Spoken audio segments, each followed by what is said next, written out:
Assalamualaikum warahmatullahi wabarakatuh. Kami dari kelompok Lambat ingin membuat video presentasi modul 4 tentang physical layer. Materi pertama akan dibacakan oleh saya, yaitu physical layer. Yang pertama ada koneksi fisik. Koneksi fisik itu adalah koneksi fisikal. Komunikasi jaringan memerlukan koneksi ke jaringan lokal sebelum data dapat dikirim. Lalu koneksi ini dapat berupa kabel fisik atau nirkabel menggunakan gelombang radio. Perangkat pada jaringan nirkabel harus terhubung ke access point atau AP atau router nirkabel. Physical layer ini pada router umumnya terdiri dari antena nirkabel, beberapa switch Ethernet, dan port internet. Lalu perangkat terhubung ke jaringan melalui Network Interface Card atau NIC, baik tipe Ethernet maupun LAN.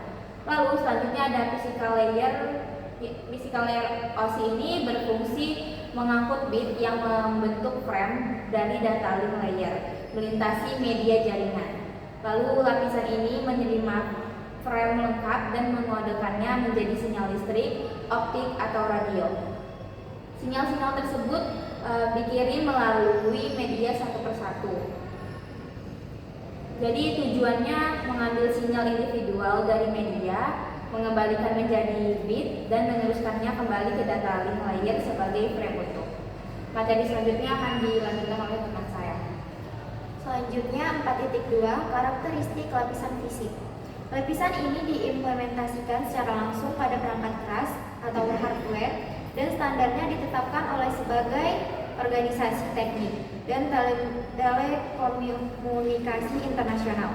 Hal ini berbeda dengan lapisan di atasnya pada model jaringan yang umumnya diimplementasikan dalam bentuk perangkat lunak software.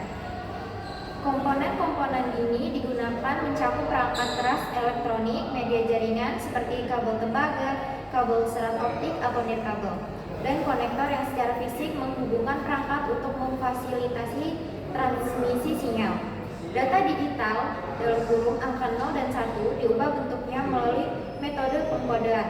Metode ini mengubah aliran bit data menjadi pola tertentu yang dapat diprediksi. Tujuannya adalah untuk membantu perangkat penerima mengenali awal dan akhir sebuah pengiriman data serta membedakan mana yang merupakan data aktual dan mana yang merupakan sinyal kontrol.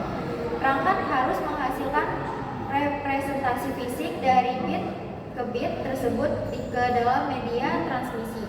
Bentuk sinyal ini bergantung pada media yang digunakan. Contohnya variasi tegangan, voltase listrik untuk kabel tembaga, pulsa cahaya untuk kabel serat optik, atau transmisi gelombang mikro atau radio untuk koneksi nirkabel.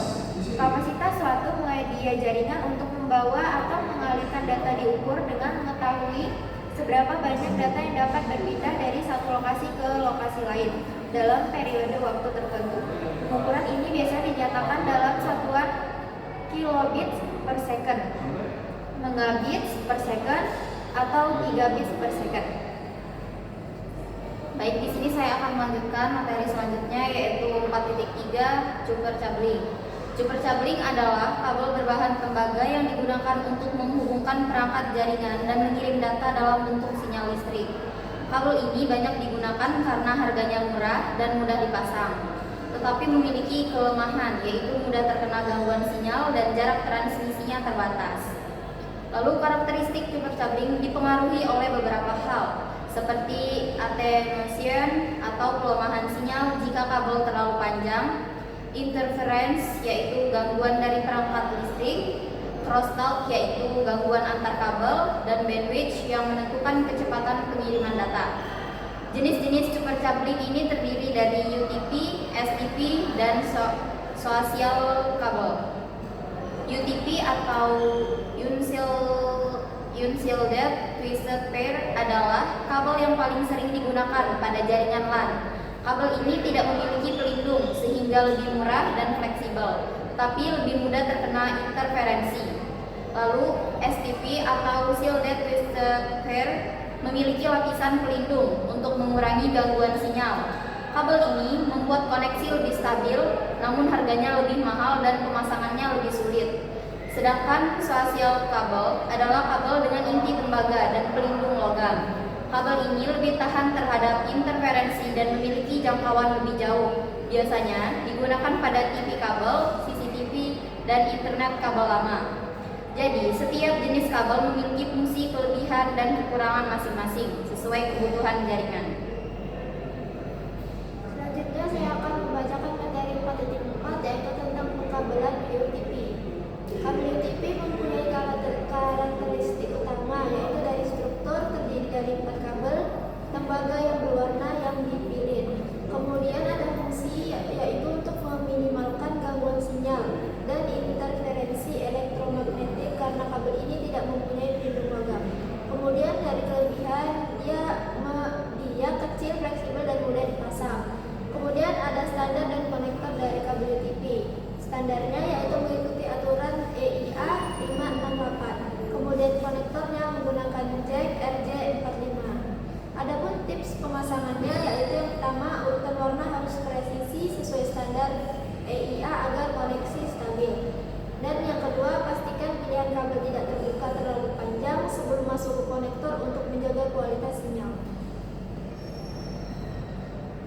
Lalu pada 4.5 ada fiber optik. Fiber optik adalah kabel yang digunakan untuk mengirim data dalam bentuk cahaya melalui serat kaca atau plastik yang sangat tipis. Kabel ini mampu mengirim data dengan kecepatan tinggi dan jarak jauh. Lalu fungsi kabel serat optik yaitu menghubungkan jaringan internet dan telekomunikasi, mengirim data dengan cepat, digunakan pada jaringan komputer baterai, dan mendukung komunikasi jarak jauh.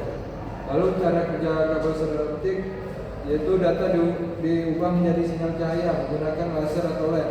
Cahaya tersebut berjalan melalui inti kabel dan dipantulkan oleh coding hingga sampai ke tujuan. Lalu kelebihannya yaitu kecepatan transfer sangat tinggi, jangkauan jauh, tahapan terhadap gangguan elektromagnetik, ukuran kabel kecil dan ringan.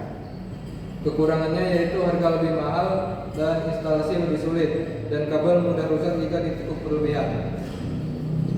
Lalu 4.6 wireless media. Wireless media adalah jaringan tanpa kabel yang memakai gelombang radio untuk mengirim data, mudah dipasang dan fleksibel. Sekian dari presentasi kami. Wassalamualaikum warahmatullahi wabarakatuh.